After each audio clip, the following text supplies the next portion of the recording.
ഇന്ന് നമുക്കൊരു അടിപൊളി നാടൻ തോരൻ്റെ റെസിപ്പി കണ്ടു നോക്കാവേ. പണ്ടൊക്കെ ആഴ്ചയിൽ 2ഉം 3ഉം പ്രാവശ്യമൊക്കെ ഞങ്ങളുടെ വീട്ടിൽ വെക്കുമായിരുന്നു. ഞങ്ങളുടെ മമ്മി പറയുമായിരുന്നു ലോകത്തിലെ ഏറ്റവും നല്ല കറി എന്ന് പറഞ്ഞാൽ ഈ തോരനാണെന്ന്.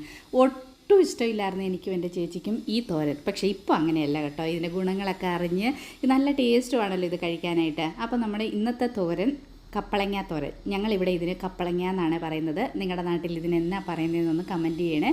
അപ്പോൾ ഒരു മീഡിയം സൈസിലെ പച്ച കപ്പളങ്ങ എടുത്തിട്ടുണ്ട്. അതിൻ്റെ തൊലിയൊക്കെ ഒന്ന് കളഞ്ഞിട്ട് നമുക്ക് ചെറുതായിട്ട് ഇതിനെ ഒന്ന് കട്ട് ചെയ്തെടുക്കണം.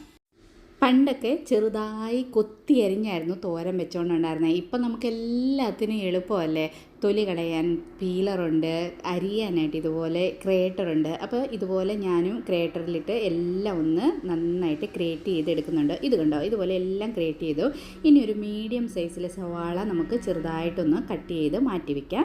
ഇതിനി ചെറിയൊരു അരപ്പ് തയ്യാറാക്കണം. അതിനായിട്ട് കുറച്ച് ചിരകിയ തേങ്ങ എടുത്തിട്ടുണ്ട്. എരിവിനനുസരിച്ച് പച്ചമുളകും 2 അല്ലി വെളുത്തുള്ളിയും 3-4 ചെറിയ ഉള്ളിയും കൂടെ ചേർത്ത് കൊടുക്കണം. പിന്നെ ഒരു തണ്ട് നല്ല ഫ്രഷ് ആയിട്ടുള്ള കരിവേപ്പിലയും ഒരു ജീരകവും പിന്നെ മഞ്ഞപ്പൊടിയും ഇതെല്ലാം മിക്സിയുടെ ജാറിൻ്റെ അകത്തേക്ക് ഇട്ട് കൊടുത്തിട്ട് നമ്മൾ ഒന്ന് കറക്കി ഒന്ന് ഒതുക്കിയെടുത്താൽ മതി. പണ്ടൊക്കെ പറയുമായിരുന്നല്ലോ ഒതുക്കിയെടുക്കുവാന്ന്.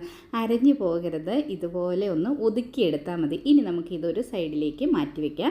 ഒരു ചട്ടി നന്നായിട്ട് ചൂടായി കഴിയുമ്പം അതിലേക്ക് 3-4 സ്പൂൺ വെളിച്ചെണ്ണ നമുക്ക് ചേർത്ത് കൊടുക്കാം. വെളിച്ചെണ്ണ നന്നായിട്ട് ചൂടായി കഴിയുമ്പം കടുക് ചേർത്ത് കൊടുക്കാം.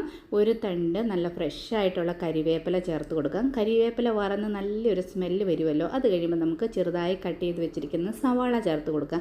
സവാള ഒന്ന് ലൈറ്റായിട്ടൊന്ന് വഴന്ന് കിട്ടിയാൽ മതി. ഇപ്പം നമ്മൾ കട്ട് ചെയ്ത് വെച്ചിരിക്കുന്ന കപ്പളങ്ങ ഉണ്ടല്ലോ, ഇത് ഇതിലേക്ക് ചേർത്ത് കൊടുക്കാം. ഇനി എണ്ണയ്ക്കകത്ത് ഇത് നന്നായിട്ടൊന്ന് ഇതുപോലെ മിക്സ് ചെയ്ത്, വെള്ളമൊന്നും ചേർക്കരുത്, ഒന്ന് മിക്സ് ചെയ്തിട്ട് ഇതിലേക്ക് ആവശ്യത്തിനുള്ള ഉപ്പ് കൂടെ ചേർത്തിട്ട് നന്നായിട്ടൊന്ന് മിക്സ് ചെയ്ത് മൂടി വെച്ച് ഒരു 2-3 സെക്കൻഡ് നമുക്കൊന്ന് വേവിച്ചെടുക്കണം. ആ കപ്പളങ്ങയ്ക്കകത്ത് വെള്ളമൊക്കെ ഒന്ന് പറ്റി കിട്ടിയാൽ മതി. നമുക്ക് ഒരു 3 മിനിറ്റ് കഴിയുമ്പോൾ ഒന്ന് തുറന്നിട്ട് ഇതുപോലെ ഒന്നുകൂടെ ഒന്ന് മിക്സ് ചെയ്തിട്ട് നമ്മൾ തയ്യാറാക്കി വെച്ചിരിക്കുന്ന അരപ്പുണ്ടല്ലോ, അരപ്പ് ഈ തോരൻ്റെ മുകളിൽ കൂടെ ഇതുപോലെ ഇട്ട് കൊടുക്കണം. അരപ്പ് ഇട്ട് കൊടുത്തിട്ട് മിക്സ് ചെയ്യരുത്. മിക്സിയുടെ ജാറ് കഴുകിയിട്ട് വേണമെങ്കിൽ കുറച്ച് വെള്ളം ചേർത്ത് കൊടുക്കാം. വെള്ളം കൂടെ ചേർത്ത് കൊടുത്തിട്ട് ഇതിങ്ങനെ ഇതിൻ്റെ മൂടി വെച്ച് ഒരു 3-4 സെക്കൻഡ് ഇങ്ങനെ ഇരുന്നാൽ മതി. അത് കഴിയുമ്പോഴത്തേനൊന്ന് തുറന്നിട്ട് എല്ലാം ഒന്ന് നന്നായിട്ട് മിക്സ് ചെയ്യണം. മിക്സ് ചെയ്തിട്ട് കുറച്ച് നമ്മൾ വെള്ളം ഒഴിച്ചിരുന്നു. പിന്നെ ആവിയിൽ നിന്ന് കുറച്ച് വെള്ളം അതിലേക്ക് വീഴുമല്ലോ. അപ്പോൾ വെള്ളം എല്ലാം നന്നായിട്ട് വറ്റി കിട്ടണം. അതിനായിട്ട് മൂടി വെച്ച് ഒന്നുകൂടെ ഒരു 2-3 സെക്കൻഡ് കൂടെ നമുക്കൊന്ന് മൂടി വെച്ച് ഇതൊന്ന് വേവിച്ചെടുക്കാം.